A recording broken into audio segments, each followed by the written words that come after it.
నమస్తే welcome to mega 9 news at 8 PM నేను రాజేశ్వరి ముందుగా హెడ్లైన్స్ చూద్దాం కేంద్ర ప్రభుత్వ బిగ్గెస్ట్ యాక్షన్ ప్లాన్ ఈ నెల 7న దేశవ్యాప్తంగా మాక్ డ్రిల్ జలసౌధకు ముఖ్యమంత్రి రేవంత్ రెడ్డి ఇంజనీర్లకు నియామక పత్రాలు ఇవ్వనున్న సీఎం ఓబులాపురం మైనింగ్ కేసుపై కోర్టు తీర్పు ఓఎంసీ కేసులో 5గురికి 7 ఏళ్ల పాటు శిక్ష ఖరారు విమర్శలకు హద్దులుండాలి రఘునందన్ రావుపై జగ్గారెడ్డి ఫైర్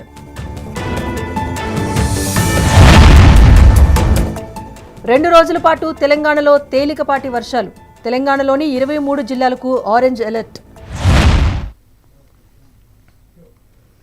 పహల్గాం ఉగ్రదాడి అనంతరం భారత్ పాకిస్తాన్ మధ్య నెలకొన్న ఉద్రిక్త పరిస్థితుల నేపథ్యంలో కేంద్ర ప్రభుత్వం అప్రమత్తమైంది అత్యవసర సమయాల్లో పౌరులు ఎలా స్పందించాలి అనే అంశంపైన అవగాహన కల్పించి వారందరినీ సమాయత్తపరిచేందుకు దేశవ్యాప్తంగా సివిల్ మాక్ డ్రిల్ నిర్వహించాలని నిర్ణయించింది ఈ మేరకు రేపు ఈ కసరత్తు జరగనుంది ఇందుకు సంబంధించి అన్ని రాష్ట్రాలు కేంద్రపాలిత ప్రాంతాలకు కేంద్ర హోంశాఖ ఆదేశాలు జారీ చేసింది ఈ నేపథ్యంలో మాక్ డ్రిల్ సన్నద్ధతపై కేంద్ర హోంశాఖ కార్యదర్శి గోవింద్ మోహన్ కీలక సమీక్షా సమావేశం నిర్వహించారు మాక్ డ్రిల్స్ను విజయవంతంగా నిర్వహించేందుకు అనుసరించాల్సిన విధి విధానాలపైన వారికి స్పష్టమైన మార్గదర్శకాలు జారీ చేశారు ఓబులాపురం మైనింగ్ కేసులో సిబిఐ ప్రత్యేక కోర్టు సంచలన తీర్పు వెలువరించింది ఈ కేసులో 5గురిని దోషులుగా తేల్చింది న్యాయస్థానం ఇక మాజీ మంత్రి సబితా ఇంద్రారెడ్డి రిటైర్డ్ ఐఏఎస్ కృపానందాన్ని నిర్దోషులుగా తేల్చింది అయితే 2004 నుంచి 2009 మధ్యకాలంలో గనుల శాఖ మంత్రిగా ఉన్న సబితా ఇంద్రారెడ్డికి కోర్టు క్లీన్ చిట్ ఇచ్చింది అలాగే ఈ కేసులో ఐఏఎస్ అధికారి శ్రీలక్ష్మిని నిర్దోషిగా తేల్చింది ఇక ఓబులాపురం అక్రమ మైనింగ్ కేసులో హైదరాబాద్లోని సిబిఐ కోర్టు 5గురిని దోషులుగా తేల్చింది A1 శ్రీనివాస్ రెడ్డి A2 గాలి జనార్దన్ రెడ్డి A3 విడి గోపాల్ A7 మెఫజ్ అలీఖాన్లను దోషులుగా పేర్కొంది ఇక శ్రీనివాస్ రెడ్డి గాలి జనార్దన్ రెడ్డి గాలి పిఏకు ₹1,00,000 వరకు కూడా జరిమానాతో పాటు అందరికీ 7 సంవత్సరాల పాటు జైలు శిక్ష ఖరారు చేసింది కోర్టు బుధవారం జలసౌధకు సీఎం రేవంత్ రెడ్డి వెళ్లనున్నారు ఈ సందర్భంగా 400 మంది ఇంజనీర్లకు నియామక పత్రాలు అందివ్వనున్నారు అనంతరం కేఆర్ఎంబీ జీఆర్ఎంబీ చైర్మన్లు సభ్యులతో సీఎం రేవంత్ రెడ్డి సమావేశమవుతారు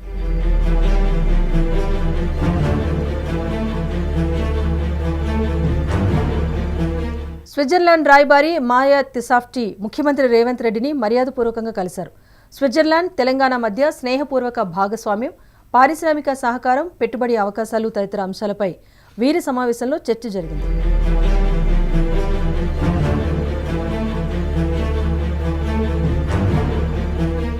ఐకేపీ కేంద్రాల వద్ద రైతులు అరిగోస పడుతున్నారని బండి సంజయ్ ఆరోపించారు సిరిసిల్ల జిల్లా గంభీరావుపేటలో బండి సంజయ్ పర్యటించారు ఈ సందర్భంగా రాజకీయ జోక్యం లేకుండా కొనుగోలు జరిగేలా చూడాలని ప్రభుత్వాన్ని కోరారు ధాన్యాన్ని విక్రయించుకునేందుకు రోజుల తరబడి ఎదురు చూడాల్సిన పరిస్థితి ఏర్పడటం బాధాకరమని అన్నారు రైతుల గోసను పట్టించుకునే వారే లేరు అంటూ ఆవేదన వ్యక్తం చేశారు ఆయన అకాల వర్షానికి నష్టపోయిన రైతులను ఆదుకోవాల్సిన బాధ్యత రాష్ట్ర ప్రభుత్వంపై ఉందన్నారు బండి సంజయ్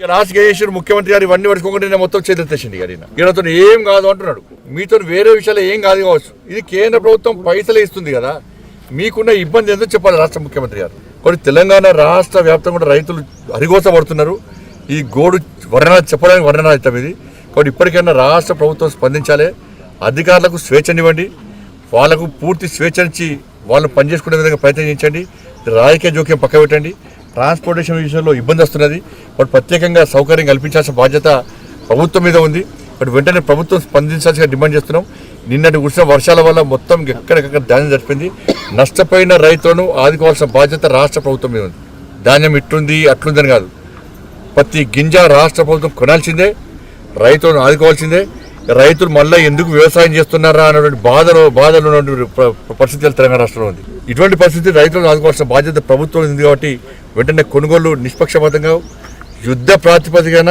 కొనుగోలును వెంటనే ప్రారంభించాలని చెప్పి రైతుల అకౌంట్లో డబ్బులు వేయాలని చెప్పి నష్టపోయిన రైతులను ఆదుకోవాలని చెప్పి ఇలా భారతీయ జనతా పార్టీ డిమాండ్ చేస్తుంది ఇక రాజకేశ్వర్ ముఖ్యమంత్రి నిర్మల్ జిల్లా భైంసా పట్టణంలోని శ్రీ బ్యాంకెట్ హాల్లో నిర్వహించిన కాంగ్రెస్ కార్యకర్తల సమావేశం రసాభాసగా సాగింది పీసీసీ పరిశీలకులు రాష్ట్ర నాయకులు చంద్రశేఖర్ గౌడ్ ఎండీ ఆవేజ్ల ముందే ముదోల్ మాజీ ఎమ్మెల్యేలు విఠల్ రెడ్డి నారాయణరావు పటేల్ ఇరు వర్గాల మధ్య మాటల యుద్ధం నడిచింది. సుమారు దాదాపు గంట సేపు వాగ్వాదం జరిగింది. చివరకు నాయకులు భైంసా, ఏఎంసీ చైర్మన్ ఆనందరావు పటేల్, నాయకులు శంకర్ చంద్రే కలగ చేసుకుని ఇరు వర్గాల కార్యకర్తలను సద్దుమనిపించారు. అనంతరం సమావేశం సజావుగా కొనసాగింది. అయితే పార్టీ కష్టకాలంలో జెండా పట్టుకుని నడిచిన కార్యకర్తలను పట్టించుకోవటం లేదంటూ నారాయణరావు పటేల్ వర్గీయులు ఆరోపించారు.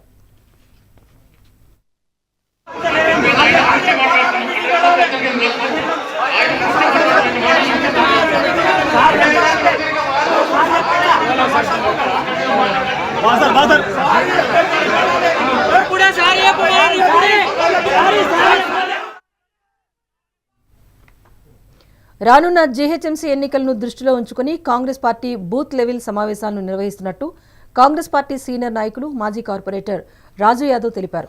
బూత్ లెవెల్ స్థాయిలో పార్టీని మరింత బలోపేతం చేసే లక్ష్యంతో ముందుకు వెళ్తున్నామన్నారు. బూత్ లెవెల్ సెక్రటరీస్తో నిర్వహించే ఈ సమావేశంలో పార్టీని ఇంటింటికి తీసుకువెళ్లే అంశాలను వివరిస్తామన్నారు. డివిజన్ల వారీగా సమావేశాలు కొనసాగుతాయన్నారు. ఈరోజు ముఖ్య విషయాలు ఏంటంటే ఖైరతాబాద్ కాన్స్టిట్యున్సీలో ప్రతి డివిజన్కి కార్యకర్తలు ఆదేశాల మేరకు ప్రతి బూత్కి ఒక మనిషిని పిలిచి ప్రతి డివిజన్లో ఒక్కొక్క మీటింగ్ అంటే అభివృద్ధి కార్యక్రమాల కోసం మేము ముందడుగు వేయాలనుకుంటున్నాం. రేపు జరగబోయేది హిమాయత్ నగర్ డివిజన్ మీటింగ్ కాబట్టి రేపు అక్కడ 11ంటికి మేము మీటింగ్ అరేంజ్ చేశాము హిమాయత్ నగర్ డివిజన్ వాళ్ళకి. అట్లాగే ప్రతి డివిజన్కి ఒక వారమో 10 రోజులకు ఒక్కొక్క మీటింగ్ పెట్టుకుంటూ ప్రతి ఏరియాలో మేము ఏ సమస్యలు ఉన్నా చేసుకోవడానికి మేము ఆ డివిజన్ మీటింగ్ బూత్ మీటింగ్ పెడుతున్నాము. కాబట్టి అందరూ సహకరించాలని కోరుకుంటున్నాం. అభివృద్ధి కార్యక్రమాలకే మేము ముందుకు పోతున్నాం. పార్టీ ఆదేశాలు ఉన్నాయి కాబట్టి ఆ వర్క్ చేయడానికి సిద్ధంగా ఉన్నాం. వేసవికాలం అంటే మామిడి పండ్ల సీజన్.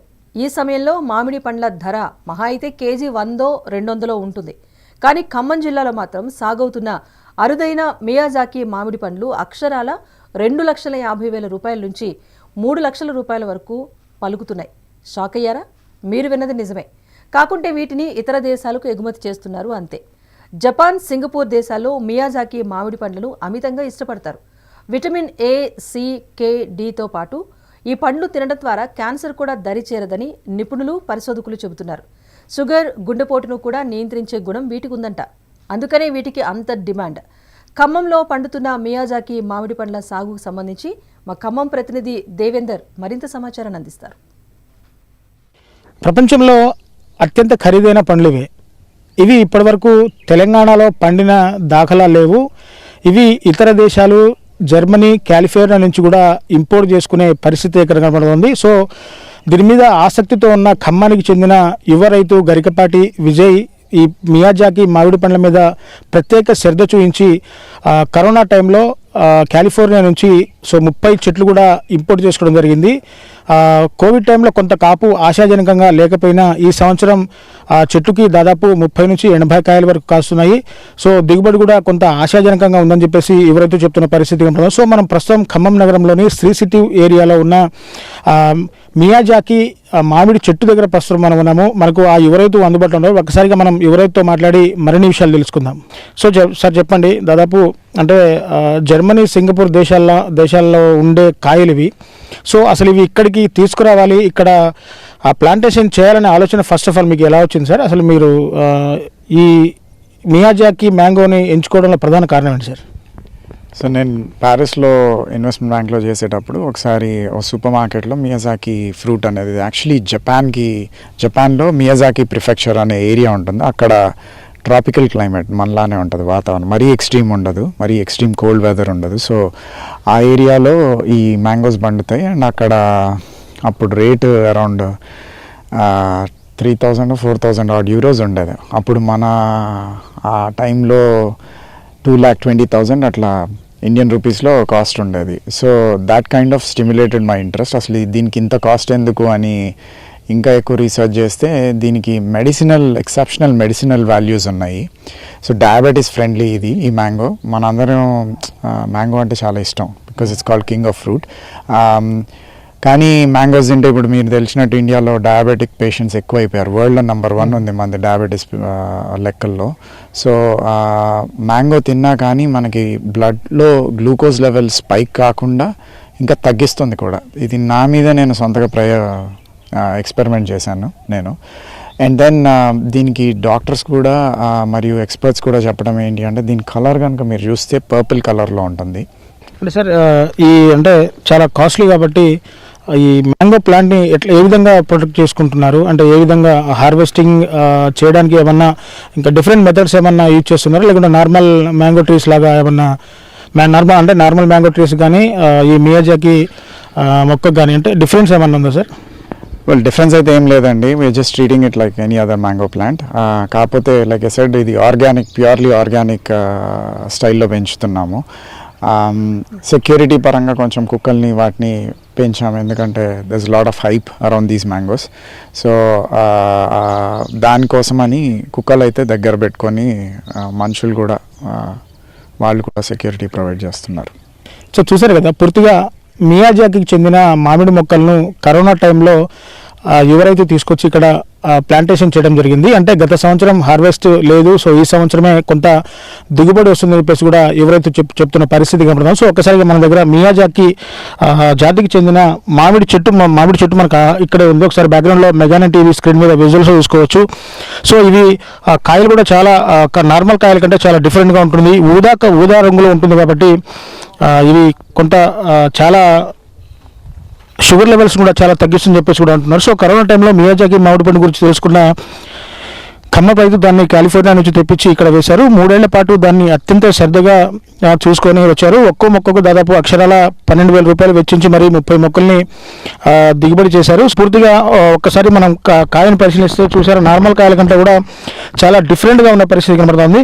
నార్మల్ కాయలు అంటే హెవీ సైజ్ ఉన్నప్పటికీ ఈ నార్మల్ కాయల కంటే ఇవి ఊదా రంగులో కనబడతాయి. అంటే దాదాపు మియాజాకిలో ఫస్ట్ ఈ చెట్టు ప్లాంటేషన్ చేయడం హార్వెస్ట్ మొదలవడంతో వీటిని మియాజాకి అని చెప్పేసి చెప్తున్న పరిస్థితి కనబడుతుంది. సో ఏదేమైనా సాధారణ మామిడి చెట్ల కంటే ఈ మియాజాకి జాతి రకానికి చెందిన మామిడి చెట్లు చాలా అరుదైన మొక్కలుగా కనబడతాయి. అంటే కోవిడ్ టైంలో తను ఒక 30 చెట్లని ఇంపోర్ట్ చేసుకొని దాని మీద ప్రత్యేక శ్రద్ధ చూపించి, అంటే అన్ని సాగుల్లో కంటే డిఫరెంట్గా ఏదైనా సాగు చేస్తే బాగుంటుంది అన్న ఒక ఆలోచనతో ఇలా ఈ మియాజాకి మామిడి పండ్లను వేయడం. సో ఆ ప్లాంట్ అంటే గత సంవత్సరం కొంత దిగుబడి ఆశాజనకంగా లేకపోయినా ఈసారి దాని మీద ప్రత్యేక శ్రద్ధ చూపడం, సేంద్రియ ఎరువులు వాడడం వల్ల అట్లా చేయడం వల్ల ఈసారి దిగుబడి కూడా చాలా ఆశాజనకంగా వచ్చిందని చెప్పేసి కూడా రైతు ఆనందపడుతున్న పరిస్థితి కనబడుతుంది. సో తెలంగాణ రాష్ట్రంలో మొట్టమొదటిసారిగా ఖమ్మం జిల్లాలో మియాజాకి పండ్లు ఇక్కడే పండడం కూడా చాలా విశేషంగా చెప్పుకున్న పరిస్థితి ఇక్కడ కనబడుతుంది. సో ఇది ఇక్కడ నుంచి తాజా పరిస్థితి. కెమెరా పర్సన్ హరిప్రసాద్తో రిపోర్టర్ దేవేందర్, మెగానెట్ టీవీ, ఖమ్మం నుంచి.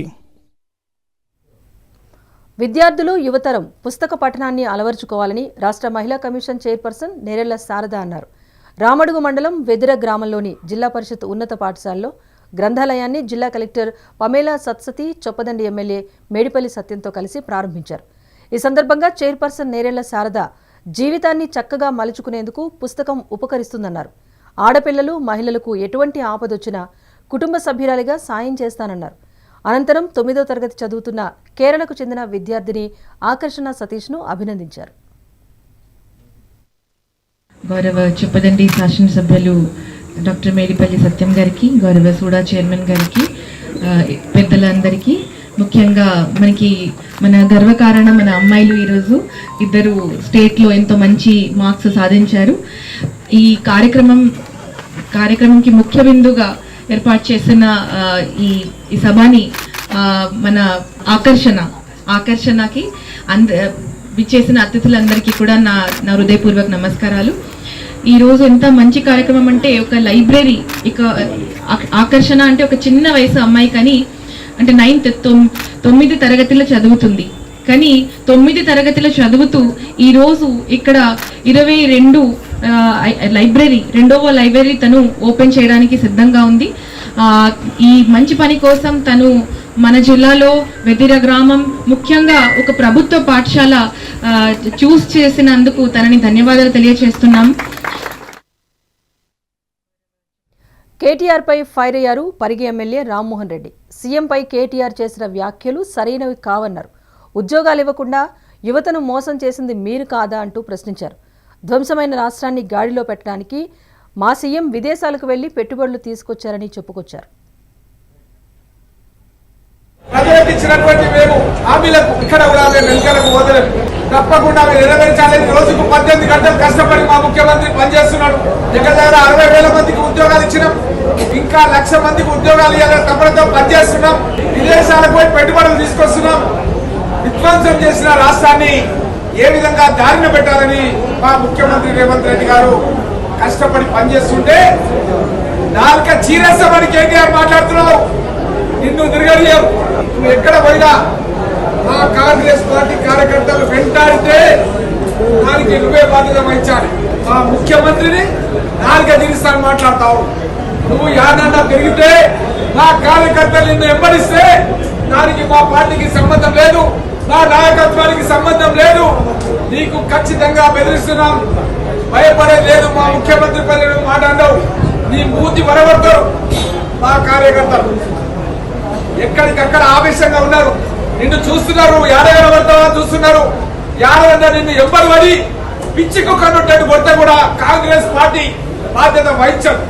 మా గౌరవ ముఖ్యమంత్రి రేవంత్ రెడ్డి గారిని నాలుక జీరుస్తానే మాట అంటావా? ఎంత ధైర్యం నీకు? నీ అయ్యా నువ్వు దోచుకున్నా సరిపోదా రాష్ట్రాన్ని? మీరు చేసిన పని ఏంది? గ్రామీణ ప్రాంత యువతకు స్థానికంగా సాఫ్ట్వేర్ ఉద్యోగాలు కల్పించాలన్న ప్రభుత్వ లక్ష్యం నీరుగారిపోతోంది. 100 కోట్లతో టైర్ 2 సిటీల్లో నిర్మించిన ఐటీ హబ్లు నిరుపయోగంగా మారుతున్నాయి. నిరుద్యోగ యువతకు ఉత్తమ సాంకేతిక శిక్షణ, స్కిల్ డెవలప్మెంట్ కోసం ఏర్పాటు చేసిన టాస్క్ సెంటర్స్ అలంకారప్రాయంగానే మిగిలిపోతున్నాయి. ప్రభుత్వ నిర్లక్ష్యంతో నిరుద్యోగ యువతలో నైరాశ్యం కనిపిస్తోంది. ద్వితీయ శ్రేణి నగరాల ఐటీ హబ్ల వద్ద తాజా పరిస్థితిని మా ప్రతినిధి వెంకట్రెడ్డి నల్గొండ నుంచి అందిస్తారు. ద్వితీయ శ్రేణి నగరాలు, పట్టణాల్లో ఐటీ విస్తరించే దిశగా కూడా గత రాష్ట్ర ప్రభుత్వం బీఆర్ఎస్ పాలనలో ఇక 100 కోట్లు పెట్టి టైర్ 2 సిటీల్లో ఐటీ హబ్ నిర్మాణాలు చేపట్టింది. ప్రస్తుతం మనం నల్గొండ ఐటీ హబ్ వద్ద ఉన్నాము.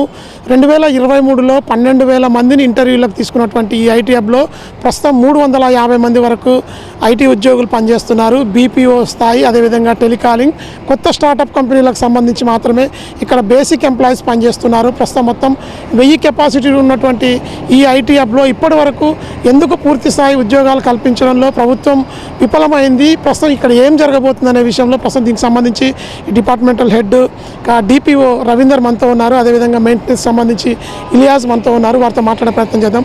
చెప్పండి, ముఖ్యంగా అసలు ఇంత పెద్ద ఐటీ హబ్, రంగురంగుల భవనం కట్టారు, ఇక్కడ ఎంతమంది పనిచేస్తున్నారు, ఎన్ని కంపెనీలు ఉన్నాయి, ఏం జరుగుతుంది అసలు ఐటీ హబ్లో? టోటల్గా వచ్చేసి అయితే 15 కంపెనీస్ రన్నింగ్ అవుతుంది, ఆపరేషన్ స్టార్ట్ అయింది. ఆ 15 కంపెనీస్లో కూడా స్టార్టింగ్ మెల్లమెల్లగా ఇంప్రూవ్మెంట్ చేసుకుంటున్నారు. వాళ్ళలో ఏంటంటే ఒక 400 సీటింగ్ ఉంది. మొత్తం 1000 సీట్లో 400 ఉన్నారు. ఇంకొచ్చే కంపెనీస్ కూడా చాలా వరకు ఉన్నాయి ప్రజెంట్ అయితే. ఇప్పుడు ఎన్ని కంపెనీలు వచ్చినాయండి? ఆ కంపెనీలు టీసీఎస్ స్థాయి కంపెనీలు ఏమైనా ఉన్నాయా?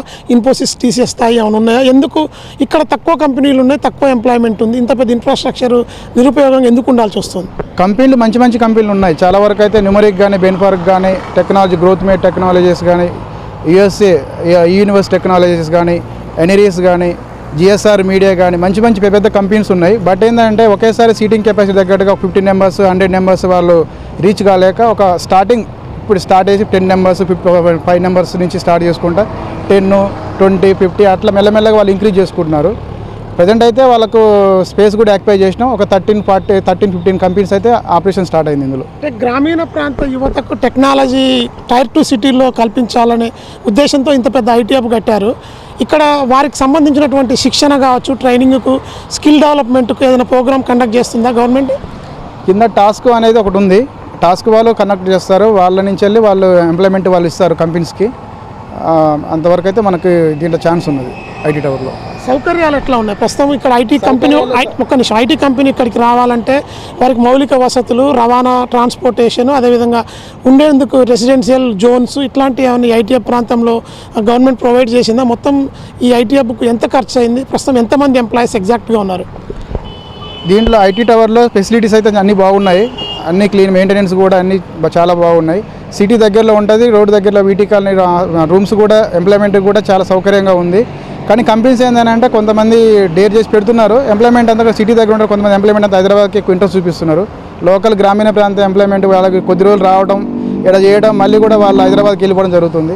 ప్రజెంట్ అయితే కంపెనీస్ రన్ చేయడానికి డెవలప్ చేయడానికే మేము ప్రయత్నం చేస్తూనే ఉంటున్నాం. దీనికోసం ఒక కంపెనీ కొత్తది స్టార్టప్ కంపెనీ, ఈ సాఫ్ట్వేర్ కంపెనీలో స్పేస్ కావాలంటే అసలు ప్రాసెస్ ఏంది, ఏం చేయాలి, ఎక్కడ వాళ్ళు రిజిస్టర్ చేసుకోవాలి?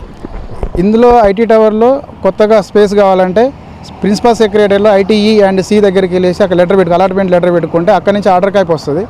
పలానా ఐటీ టవర్ నల్గొండలో స్పేస్ కోసం అలాట్మెంట్ ఆర్డర్ కాపీ తీసుకొస్తే ఇందులో స్పేస్ ఇచ్చేస్తాం వాళ్ళకి. వాటికి ఎంత ఛార్జ్ చేస్తారు? గవర్నమెంట్ ఏమైనా ఛార్జ్ చేస్తుందా, వాళ్ళకి ఏమైనా ఫ్రీ స్పేస్ ప్రొవైడ్ చేస్తున్నారా? వాళ్ళకు ఓన్లీ మెయింటెనెన్స్ ఛార్జెస్ చేస్తున్నాం. పవర్ బిల్లు కానీ, electricity bill, internet bill, security deposit ఇవన్నీ కూడా మెయింటెనెన్స్ ఛార్జ్ చేస్తున్నాం. వాళ్ళకి ప్రజెంట్ 3 years వరకు అయితే మెయింటెనెన్స్ ఛార్జెస్ ఇస్తున్నాం. వాళ్ళు పర్ సీటుకు పర్ మంత్ అన్నట్టుగా వాళ్ళకు మెయింటెనెన్స్ ఛార్జెస్ ఇస్తున్నాం. టోటల్గా అసలు ఈ ఐటీ హబ్ కెపాసిటీ ఎంత, ఎన్ని కంపెనీలు, ఎంతమందికి ఉద్యోగాలు కల్పించేందుకు అవకాశం ఉంది ప్రత్యక్షంగా పరోక్షంగా? టోటల్ ఐటీ హబ్లో 1003 సీట్ కెపాసిటీ ఉంది. ప్రజెంట్ అయితే 450 దాకా సీటింగ్ ఇప్పుడు నడుస్తున్నాయి. ఆపరేషన్ స్టార్ట్ అయింది. ఇంకా రావాల్సిన కంపెనీస్ కూడా వస్తున్నాయి. బట్ ఏంటంటే కొంచెం మెల్లమెల్లగా కొంచెం ఇంప్రూవ్మెంట్ అవుతుంది అంత తప్పించి అది. ఈ మొత్తం పూర్తి స్థాయిలో ఈ ఐటీ హబ్లో 1000 మందికి ఉద్యోగాలు, సాఫ్ట్వేర్ ఉద్యోగాలు కల్పిస్తే మరొక 1500 మందికి పరోక్షంగా కూడా ఉద్యోగాల కల్పన ఇక్కడ ఖచ్చితంగా వస్తుందని చెప్పి కూడా ఆశాభావం వ్యక్తం అవుతుంది.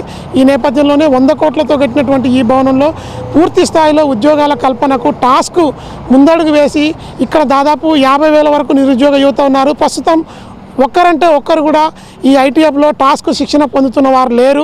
కాబట్టి ప్రభుత్వం దీనిపై దృష్టి సారించి టాస్క్ ద్వారా ఉత్తమ శిక్షణ, ట్రైనింగు, టెక్నాలజీ మీద గ్రిప్ ఇచ్చి జావా, పైథాన్ లాంటి కోర్సులకు ఎక్కువగా డిమాండ్ ఉన్న నేపథ్యంలో వాటిని కూడా ఈ టాస్క్ ద్వారా నిరుద్యోగ యువతకు శిక్షణ ఇప్పించి ఉద్యోగాలు వచ్చే విధంగా చర్యలు చేపట్టాలని చెప్పి నిరుద్యోగ యువత అయితే కోరుకుంటుంది. ఇది ప్రస్తుతం నల్గొండ ఐటీ హబ్లో ఉన్నటువంటి తాజా పరిస్థితి. మధుతో వెంకటరెడ్డి, మెగా9 టీవీ, నల్గొండ ఐటీ హబ్. రాష్ట్ర వ్యాప్తంగా బీసీల పేరుతో మహిళలను మోసం చేసేందుకు ప్రభుత్వం కుట్రకు పాల్పడిందన్నారు దూలం నాగేశ్వరరావు. 1,00,000 కుట్టు మిషన్లు పంపిణీ అంటూ కొత్త డ్రామాకు తెరలేపారన్నారు. దేనిలో అయినా మేము స్కామ్ చేయగలం అని నిరూపించారంటూ విమర్శలు చేశారాయన. అనంతరం 250 కోట్ల రూపాయల పథకంలో 150 కోట్లు స్కామ్కు తెరతీశారు అంటూ సంచలనమైన ఆరోపణలు చేశారు. రాష్ట్ర వ్యాప్తంగా బీసీల పేరుతో మహిళా తల్లులను మోసం చేసేటువంటి ప్రక్రియలో ఈ రాష్ట్ర ప్రభుత్వం ముందుంది. అదేమిటి అనే విషయం ముందు వెళ్తే పేద వర్గాల్లో ఉన్నటువంటి మహిళల కుటుంబాలకు ఒక ఆసరాగా చేతి వృత్తిని అలవాటు చేసే విధంగా వాళ్ళ కుటుంబానికి రేపు భరోసా ఇచ్చే విధంగా అని చెప్పి కుట్టు మిషన్ల పంపిణీని 1,00,000 కుట్టు మిషన్లు పంపిణీ చేస్తామని రాష్ట్ర ప్రభుత్వం మాట ఇవ్వటం, దానిలో భాగంగా అవకాశం దొరకాలే కానీ ఏ చిన్న సూదిని సైతం కూడా వదలం, ఎక్కడైనా దీంట్లో అయినా మేము స్కామ్ చేయడానికి మేము సిద్ధం అన్నట్టుగా ఈ పథకమే 257 కోట్ల రూపాయలు అయితే ఆ 257 కోట్లలో 150 కోట్ల రూపాయలు స్కామ్ చేయడానికి శ్రీకారం చుట్టారు. అదేమనంటే ఇదంతా కూడా చంద్రగిరికి చెందినటువంటి ఒక బడా నేత ఆశీస్సులతో మహిళలకు టైలరింగ్ శిక్షణ కార్యక్రమాలు, ఆ కార్యక్రమాలు అయిన తర్వాత వారికి ప్రతి ఒక్కరికి 1,00,000 కుటుంబాలకు కూడా కుట్టు మిషన్లు పంపిణీ చేసే కార్యక్రమం. కరీంనగర్ వాసులకు డంపింగ్ యార్డ్ నరకాన్ని చూపిస్తోంది. ప్రతిరోజు అగ్ని ప్రమాదాలు జరుగుతూ ఉండటంతో శ్వాసకోశ వ్యాధుల బారిన పడుతున్నారు జనం. బయో మైనింగ్ విధానం ద్వారా డంపింగ్ యార్డు ప్రక్షాళన చేస్తామని ఇప్పటికీ అది కార్యరూపం దాల్చలేదు. దీంతో జనం యార్డు నుంచి వచ్చే పొగతో నానా పాటలు పడాల్సిన పరిస్థితి. కరీంనగర్ డంపింగ్ యార్డు పరిస్థితిపై మరింత సమాచారం మా ప్రతినిధి ప్రేమ్ కుమార్ అందిస్తారు గ్రౌండ్ రిపోర్ట్లో. ప్రజారోగ్యాన్ని కాపాడేందుకు మున్సిపల్ కార్పొరేషన్ కోతిరాంపులో ఏర్పాటు చేసిన డంపింగ్ యార్డ్ అయితే నిత్యం నగరవాసులను నరకయాత్ర చూపిస్తుంది. వాళ్ళ నరకాన్ని అనుభవిస్తున్నారని చెప్పొచ్చు. అయితే ఉదయం లేస్తే చాలు మొత్తం విషవాయువులు తీసుకొని వాళ్ళ వాయువు పీల్చుకోలేటువంటి శ్వాస తీసుకోలేని పరిస్థితి ఏర్పడిందని చెప్పొచ్చు.